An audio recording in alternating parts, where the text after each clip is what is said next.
No role plays, no conference calls, no BS. Chris and Lorenzo share 4 decades of combined experience to help you become a more effective leader.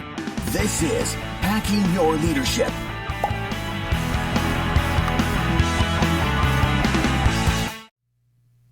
Welcome to Hacking Your Leadership. I'm Chris. And I'm Lorenzo. And Lorenzo, welcome to a brand new year of Hacking Your Leadership. It is 2024. We are entering into the 8th calendar year of doing this, which makes me feel old. And we've finished out our holiday hacks for the year, and it's back to our regularly scheduled programming. Yeah, this is great. It's hard to consider and think about that this podcast is older than my children, but that's a fact. Jeez, now I feel even older than I did before. Thank you for that. Go. Yeah, appreciate it. As we often do at the beginning of a new year, we're going to be changing up something a little bit when it comes to hacking your leadership, because a lot of things have happened over the last few years in the workforce, and we want to make sure that our content is always relevant and always kind of prescient when it comes to what people are dealing with in the workforce right now. And we've had episodes on employee engagement over the years, based on specific articles that we've seen or things that we have going on in our personal lives, our personal leadership lives. And I think those are important, but we're constantly getting more and more questions, not just to us, but things that we're seeing online too, where people are having a really difficult time gaining and maintaining employee engagement.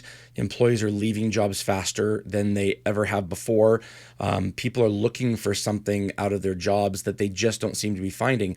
And so for 2024, you're going to still be able to rely on our core Monday episodes. There'll be new and great topics each Monday morning. And then on Thursdays, we're really going to be focusing on employee engagement for the year. So our Thoughtful Thursdays are going to be more along the lines of what are we doing, what are we seeing, and what is important to us and to the workforce in general when it comes to employee engagement specifically. There's so much content and so many ideas and so many things happening when it comes to employee engagement that I think it's important enough to be able to harp on this every Thursday for at least the near future. Yeah, I think, constantly, we talk about this every year, but just around what do we want to change? What do we want to evolve? What are topics that are most important? And to your point, one of the things that continues to just be a very stagnant data point over the years is just kind of how people are looking at employee engagement. And one of the interesting things is that there are certain things that are rising to the top in recent years that are new and different. And that's causing people to make different decisions around their jobs and where they work and who they work for and who they work with. And so much of employee engagement is tied to direct leadership. In my opinion, in your opinion, that's really what it comes down to, because I am well aware of maybe organizations, companies, environments where there's a lot going on, but a great leader can make it feel like a great place to work.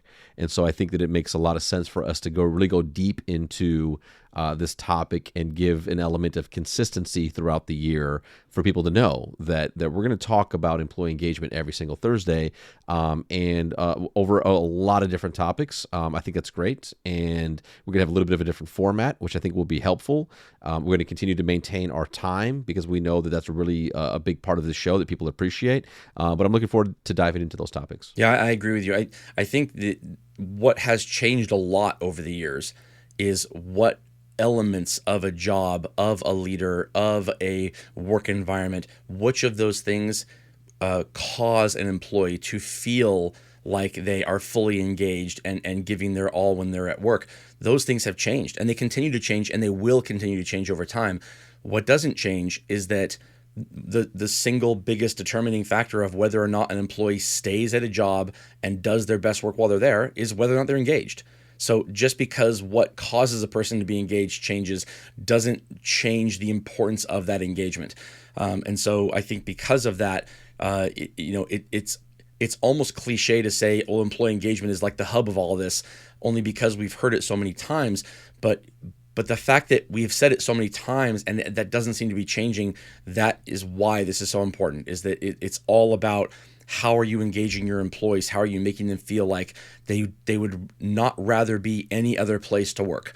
That they obviously have to have a job. So why are they choosing this place as opposed to another place?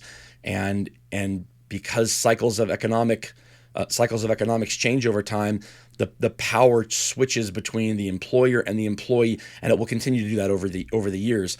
When the employee has the power, meaning the job market is strong, you want to make sure your employees aren't leaving, and the way to do that is to make sure they're engaged. So on this Thursday, look forward to our first episode, really diving into employee engagement, and throughout the rest of the year. On this episode, we're going to be talking about an article by Ron Carucci, who is a friend of the show. He was interviewed on this show 2 years ago when his book To Be Honest came out, which I think was the best leadership book written for that year that it came out.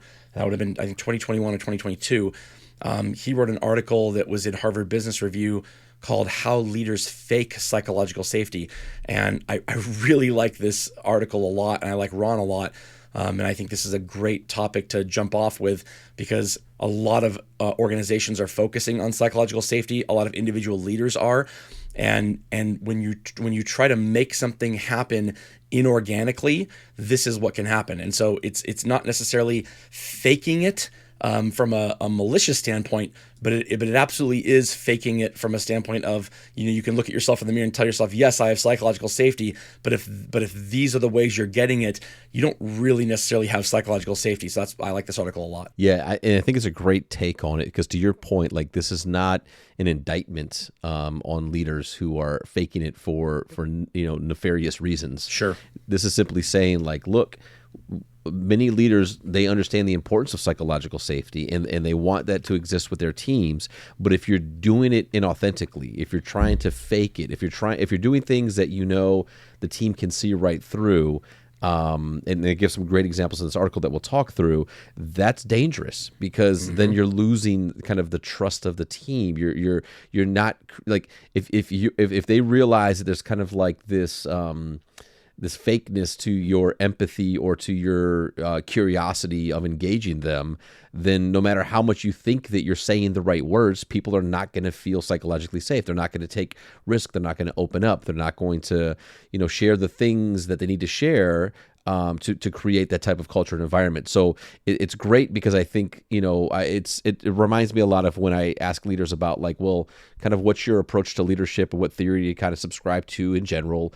We talked about this before. People say servant leadership, and then you're just like, well, what does that mean? And like Right. to you, like, what do you actually do to be a servant leader? And then what you find out is, like, for a lot of people, it's just the words. And they haven't really thought about or considered the actions and behaviors that they would have to adjust to truly be a servant leader, which then just not makes it a real thing. And then you're like, well, if they can't be honest about understanding who they are as a leader, then are they really? You know what I'm saying? Like what else is going on there? So I like the fact that he took the time to say, hey, this is not an indictment. This is simply saying, this is why this is important. This is how it's happening right now. And then also, here's some leaders that admitted it and said, like, yeah, I thought this was the right thing to do, and I realized this is not what I should be doing with my team. Right. So one of the things that I do in my consulting practice is I administer an employee engagement survey, and I have different surveys that I do for different organizations, and I'm getting more and more companies reaching out looking for employee engagement surveys that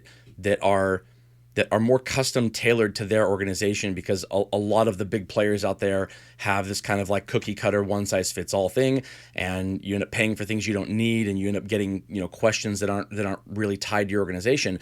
But one of the very first things that I say to any leader in an organization who reaches out and says they want me to administer an employee engagement survey is basically exactly from this article.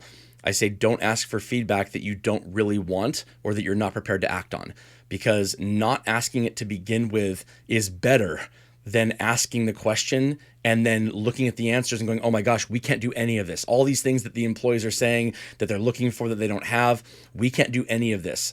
If you're not at a place where you genuinely feel like you can take the steps to make changes to engage employees more, and sometimes it's not necessarily resources or money. When I say money, I don't mean like salary. I mean money spent on whatever it is that the employees need as a whole, because everything costs money or time. If you don't have that to give, then don't ask it to begin with. And that doesn't make it not important. It just means that you only have one chance to ask these questions and then show that you're willing to act on it. Employees who are asked these questions will look at them and think, oh, okay, finally, they're asking me the questions. I can give my input and I can tell them what I'm looking for, and then we can move forward. If they don't see action based on the feedback that was given, then the next time they're asked the same question, they're less likely to answer at all. If they do answer, it won't be honest. This is what Stephen Shedletsky talks about is, I'll speak up if it's both safe and worth it. They might feel it's safe. They might feel like they're not going to get in trouble for voicing their opinion. But if it's not going to force any change or even, even slowly make change happen, then at some point they're going to say, I'm not even going to bother speaking up to begin with because nothing's ever going to change around here. And so this is one of the things that Ron speaks about in this article is if you are asking for feedback that you don't really want or that you're not prepared to act on, then that is one of the ways that leaders can kind of try to make psychological safety happen inorganically. And if you're asking for feedback, you need to really start with this idea that, okay, something needs to change in me. I need this feedback because I want to make a change. If what you're looking for is for an employee to feel engaged because they've been asked for feedback, that's the wrong tree you're barking up there, and you need to start with, what am I changing inside myself? Yeah, I love one of the other concepts that he talks about in the article where he talks about chronic certainty and feeling the need to be the answer ATM for all of your team's problems and questions. And then when you do that and you believe that's the case, and then you try to not be that person, like in the article, he talks about an example with his leader named Josh, who knew the right answer, knew the direction, knew what he wanted to do, and then tried to go to the team and pretend like he didn't know what to do. Like, sure, where can we go with this? And everybody's looking at him with that side eye. My favorite meme of all time, skeptical hippo. Like, come on, man. Like, what are you doing? Like we know that you know the answer, and so why are you playing this game with us, right? And he knew it. If you want a script, pass it out in advance so we can just read it and then we can move on. Exactly, right. And he said they saw right through me, right? And it's so true. And again, it wasn't him trying to be a bad leader or him trying to do anything necessarily wrong. He was trying to do the right thing, but because this habit was established, because his approach and belief in kind of what what a leader's value is led him to act in this way over time. A big change like that for the team is like, even though this is what I believe is the right thing to do, if I don't spend some time finding a way to create that space, it can be really difficult to bring my team through it that way. Right. So the another thing that he talks about is responding to failure with artificial compassion. And so this is, if I look at the examples in the article, this is the one that I've struggled with the most, because there are certain things that I feel very compassionate for. Like if someone's going through something, there are things that will really bring out the compassion in me. Like I can feel for that person, and the empathy comes very easy. And then there are other things that are very difficult for me to feel empathy for. And that's fine. It is what it is. But trying to fake that I am more empathetic or more compassionate about something that I am not, what people can see through when that happens is worse than if I just don't have that level of compassion or empathy for that thing to begin with, and I just treat it like a very, like, not being condescending, but just being matter of fact. Like if I can't find empathy or compassion for this particular thing, then maybe I'm not the right person to deal with it at the moment. Maybe I need to wait until I can find that, or bring somebody else in as a partner instead. But faking it is so difficult to do. I know I can't do it. I don't know how to do it. And so when I try it, it is absolutely seen through right away. And so it's the one that I struggle with the most, I think, because the times when I've done that, it has hurt the relationships with people that I've tried it with. And it comes from a good place. It comes from I know this is hurting this person right now. I'm digging deep here to try to find a way to kind of walk with them. And I can't do it for this particular reason or instance. And so I shouldn't try. Yeah, absolutely. And with that, it brings us to this episode's 1 minute hack. But first, a few words from our sponsors.